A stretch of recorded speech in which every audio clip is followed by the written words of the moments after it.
Hey everyone, today I'm just going to quickly cover what are, in my opinion, the top 5 Mechanologist cards in Dynasty. Now, there's not a whole lot of Mechanologist cards to discuss, but there were 5 that I think were strong enough to actually be worth making a list over. There's going to be a few notable exclusions. The biggest one is probably going to be Hanabi Blaster. And testing, it just seemed a little too inconsistent. It has some pretty big design issues with it, so it's not going to break the top 5 list today. Starting us off at number 5, we have Plasma Mainline, the 2-cost item that enters the arena with 5 steam counters on it. And basically what it does is that whenever you play a 2 or less cost item that enters the arena, you actually get to shift a steam counter from the Plasma Mainline onto that item. There are some really good ones, notably Teklovossen and Teklo. Being able to get an extra turn out of each of these items is really strong and maybe worth starting the Plasma Mainline, although it does have a pretty big downside of not benefiting your game state at all from the start. So if you start with Teklovossen on the table, you immediately get 4 resources over those next 2 turns. If you start with Teklo, you're going to get +2 damage for the first 3 turns. The problem is with Plasma Mainline, if you start with it, it doesn't actually benefit you in any way unless if you take the time, the action point, and or the resources to actually play another item, which if you're in the aggro version of the deck means that you're putting yourself behind at that point, and you'd rather have one of the starting items be more impactful. However, it is at number 5 because it's a really cool effect and has a lot of future proofing. So whenever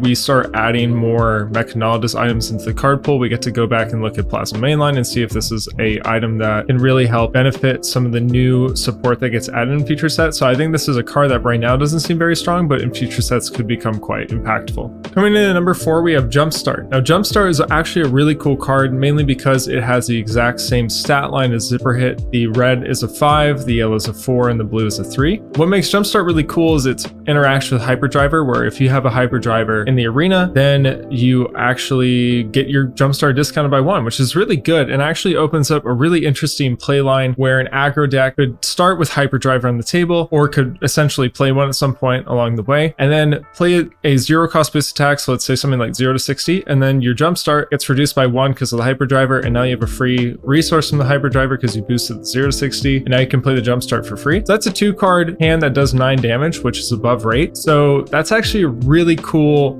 sort of design space and kind of leads into like more of an aggressive dash that actually wants to use Hyperdriver. And I think that you could probably even make an aggro shell of dash right now just using Jumpstart. I actually think that it's impactful enough to actually land it at the number 4 spot.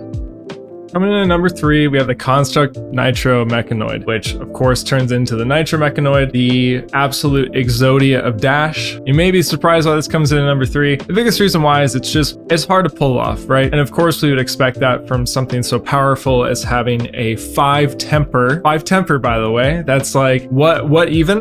That's absolutely insane. 5 temper has overpower, attacks for 6 because you banish your new arm piece underneath it, which gives a mech +1. So of course we would expect this to have a really intense trade-off. Of course, it's a really big downside. You have to run all of your Mechanologist armor. So it means you have to run your Visitronic Model I currently. You cannot run Skullcap, you can't run Crown of Providence. You have to run the new mech arm piece, so you can't run Goliath Gauntlet. You cannot break any of your equipment, so you cannot break Achilles accelerators, you can't break Visitronic, and you also need to get 3 Hyperdrivers on the table. And then you still need to play the Construct, and then you still need to find a way to attack with it. Construct itself costs 4, which is really hard to do because that means you got to keep 3 cards just to turn it into the Construct, right? So you're already keeping 3 cards to do that. You have to play 3 Hyperdrivers, which means you're taking your action point, you're saving 2 cards at least to play them along the way. They have made ways to start to recur them, but you can't count on that being the way that you're going to get your Hyperdrivers in every single time, because there's also a chance you're just going to draw them and you're going to be forced to play them. Not to mention, you can also banish the Nitro Mechanoid because it's just an invoke. If you banish all 3 in your game, then you actually can't play the card. So it's kind of weird because I don't really know exactly where to put this. Your armor equipment is weakening your deck because you have to run certain kinds of cards now, because you have to run all your Mechanologist equipment. You can't break anything, so you can't get any value out of it. Now the trade-off is really good, of course, because you do have this massive mech that has temper 5 and can attack 8 times or 7 times for 6, and then a final time for 5 once you find finally banish the arm piece on your last attack. This is definitely a very fun build around card. There's gonna be a lot of very fun versions of Dash that are gonna try to get this off and probably fail most of the time, but when it does happen, it's gonna be really cool. I myself am trying to find a list that works pretty well at this, but it is extremely taxing on your deck. You're not really able to have a functional aggro deck because you now have this invoke that doesn't attack. You have to run all of your hyperdrivers now. If you're worried about not being able to do it and you want to recur them, you have to run the new Blessing card as well, which is another non-attack in the deck. And if you're on the control version or the pistol version of Dash, so the question is, are you trying to replace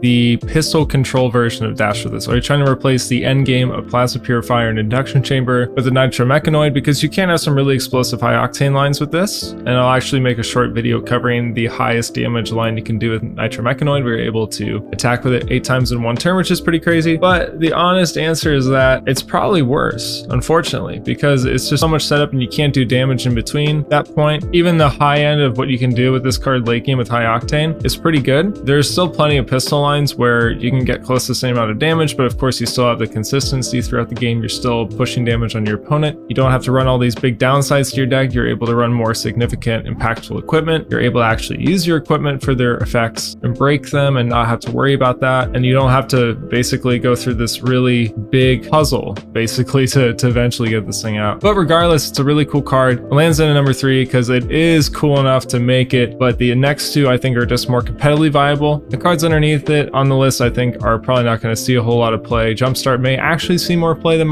the Nitro Mechanoid in competitive lists, but we'll actually see how that all plays out. But for now, coming in at number 3. Coming in number 2, we have BIOS Update, a 0-cost non-attack where it's going to buff our next attack action card that we boost for 3 damage. But the next time you boost a mechanologist item with cost 2 or less, you're going to put it onto the arena instead. And basically what this does is it just gives Dash Data Doll's hero text for the turn. It gives her that ability, which is interesting that they're trying to shift that onto Dash now. I think that there's some cool stuff with this card. Obviously cheating out 2-cost items is really powerful, and you may see some aggro versions of Dash run this just to hopefully boost something like Teklovossen on the field. What's also pretty interesting is that in the control, more pistol versions of Dash, the biggest reason why you wouldn't boost is because you can't risk losing a pistol item. But if you have this is basically an insurance. So if you do boost like your Induction Chamber or Plasma Purifier, you actually not only save the item, but you actually cheat it onto the field for free. So that's a really significant upgrade. And a lot of times you would actually have pretty strong hands in the mid-range version of Dash, but you would opt to block with them instead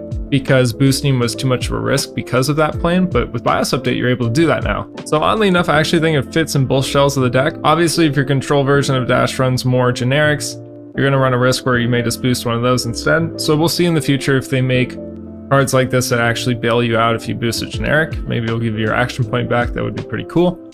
But I actually think that this card is going to be pretty competitively playable because both versions of Dash, outside of the hardcore control version of Dash that's running like sigils and all the D-reacts, even springboard somersault, that version of Dash is probably not going to have anything to do with BIOS Update, but normal mid-range versions as well as aggro version of Dash both have potential uses to break this card. And of course, as time goes on and there's more 2-cost items or less that are very significant, this card becomes more and more strong. So for now, it's definitely competitively playable, and in the future, it'll probably also continue to be pretty impactful. Coming in at number 1, this should be absolutely no surprise at all. This has been argued as one of the strongest cards in Dynasty overall, not even in Mech.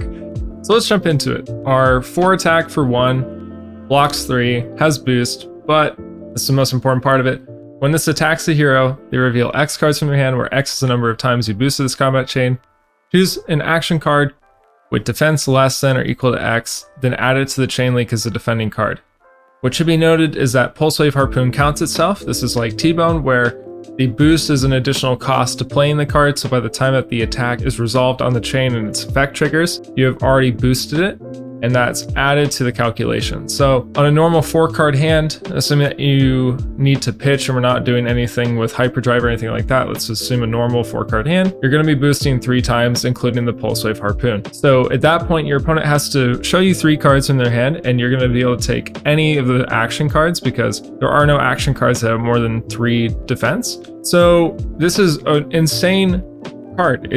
I don't even know where to begin with this. What's really awesome about this is that Dash has had an issue in the past with not having good disruption. The aggro version of Dash couldn't present on hits that would actually make any deck want to block it, outside of maybe something like Combustible Courier. And the biggest issue is that the other aggro decks did have on hits that you cared about. Briar, could buff and give go again to cards like Snatch. They had Force of Nature. They also had their embodiment triggers as well. And so they had plenty of incentives that made you not want to take damage from their cards. The same goes for Viscerai with Mavrian Skies, for instance. That was a really powerful one, where if they played Mav Skies, then if the attack hit and normally they come in on a break point, they would get 3 rune chance, and you just can't take that kind of tempo hit. Even Finau running Mounting Anger, having Mask Momentum, running Salt the Wound, there's just a lot of instances where you actually need to block an aggro deck. But Dash never had that problem because all she would do is just present raw vanilla damage with go again a lot of the times. So if you presented more damage than your opponent just based on numbers, you didn't actually need to block any cards. There were no on hits you cared about outside of Combustible Courier. And so the issue is that aggro Dash couldn't keep up with anything because she didn't have any meaningful disruption, at least in aggro mirrors. Of course, that all changes now with Pulse Wave Harpoon, because not only do you have to block this card, you're forcing your opponent to, and you also get to choose what card they're blocking with. It gives you access to your opponent's hand, so you have better information, and it also lets you take their best cards. So imagine, for instance, you boost 3 times into Viscerai, and Viscerai is holding a Mav Skies, a Blue Pitch, let's say an Attack, and a Revel. So now there's an issue where no matter what they give you, you're able to break their turn. If they give you the resource card, you can take their resources, and now they can't play their turn. If you take their Mavrian Skies, they can't give go again to their attacks, so they can't follow up with the Revel into the Thorn. If you take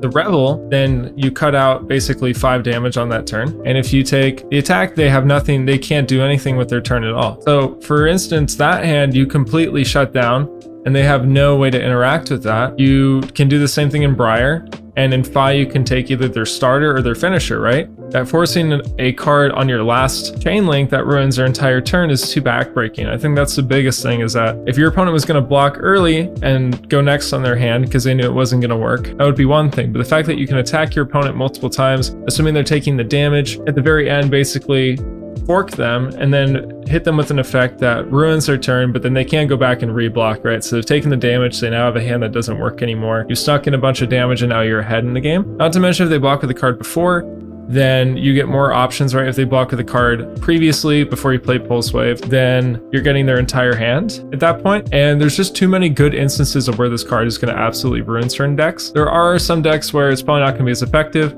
but also those are probably going to be matchups where you're not boosting as often, so it probably shouldn't matter. I think overall this is a really positive thing. Regardless, this is clearly the #1 spot. There is a canyon in between this and BIOS update, and it's not even close. This is just far and beyond any sort of mech support I've seen since joining the game. So I'm really excited to try out this card. I'm really excited to play this in pretty much every version of Dash I can put it in, and I'm excited to hear what you guys have to say in the comments. If you agree with this, if you think there's some cards that you would rank differently, some cards I left out on the list that you think might actually be strong enough to be in the top 5. So just let me know, get a discussion going in the comments. But until next time, thank you for watching.